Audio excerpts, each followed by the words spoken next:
কবিতা সৎপাত্র, কবি অনুপম দেব। শুনতে পেলাম আসছে শোন, তোমাদের নাকি ইলেকশন। মনের মতো প্রার্থী পেলে জানতে চাও সে কেমন ছেলে। লোকটা ভালোই, মন্দ নয়, সত্যি বললে প্রাণের ভয়।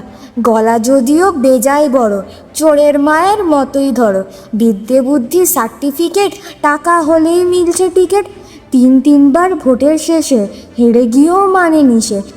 বিষয় আসে এক্ষুনি ফের, 5টি বাড়ি 7টি হোটেল। সবচেয়ে ভালো ভাইগুলি তার, হয় মস্তান নয় ঠিকাদার। আরেকটি সে মানুষ দারুণ, মাফ পেয়েছে 7খানা খুন। কনিষ্ঠটি হন্ডা চালায়, এইটি ভাঙে ওইটি জ্বালায়। কাশি কিংবা সর্দি জ্বরে চিকিৎসা হয় সিঙ্গাপুরে। বংশ তাদের উচ্চ ঘরে, পৌঁছাতে হয় লিফটে চড়ে। দেশের যত গডফাদার সব পরিবারে ভাই ব্রাদার। যা হোক, তাও প্রার্থী পেলে শতযোগ্য বলাই চলে।